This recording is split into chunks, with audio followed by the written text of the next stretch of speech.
Welcome back to दिवसभर with अंकितच्या day 29 मध्ये. आजचा दिवस थोडासा स्पेशल वाटत होता.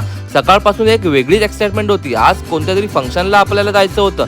तिकडे सगळे कझिन्स, नातेवाईक सगळे एकाच ठिकाणी भेटणार होते आणि खूप दिवसांनी याचा फॅमिली रियुनियन होणार होता आणि काही सरप्राईजेस पण होते. पण थांबा हळूहळू तुम्हाला सगळं कळेल.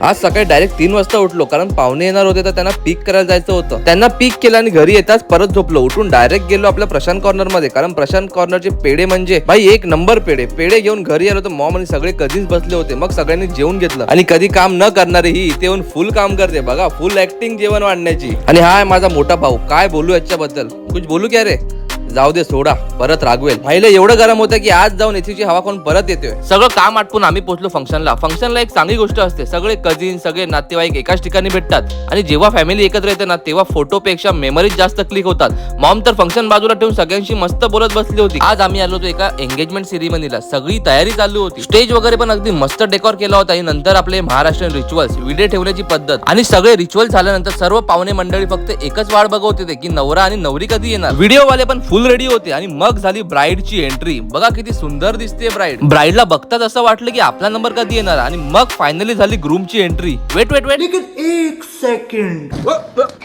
Here I come.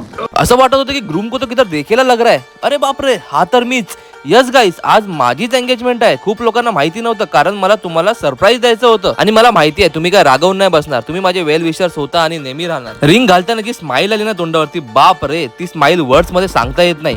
जेव्हा योग्य व्यक्ती आयुष्यात येते ना तेव्हा सगळं टायमिंग एकदम परफेक्ट वाटायला लागतं. आणि मग हा पाया पडण्याचा कार्यक्रम. एकाच दिवशी एवढे लोकांच्या पाया पडलो ना गाईज, आणि हे करावंच लागतं. There is no escape from this. सर्वांच्या पाया पडून सर्वांचे आशीर्वाद घेऊन नंतर मोस्ट एक्साइटिंग मोमेंट म्हणजे केक कटिंग. केक पण अगदी सुंदर होता आणि केक कापतानाही माझी स्माइल थांबतच नव्हती तोंडावरची. This is one of my best day in my life. आणि मग सुरू झाला कधी न संपणारा फोटोशूट. बाप रे. आणि पहिल्या 2 फोटो नंतर शी वॉज लाईक, तू जरा साईडला उभा राहा भाई, मला माझे पर्सनल फोटोज काढून घेऊ दे आधी. आणि हे फोटोज काय लवकर संपणार नव्हते. आणि गाईज आय बेट यू, ह्याच्या पुढचे ब्लॉग ना नक्कीच एंटरटेनिंग असणार आहेत. सो तुम्ही अजून आपल्या पेजला फॉलो नाही केलं तर गाईज पेजला फॉलो करून ठेवा.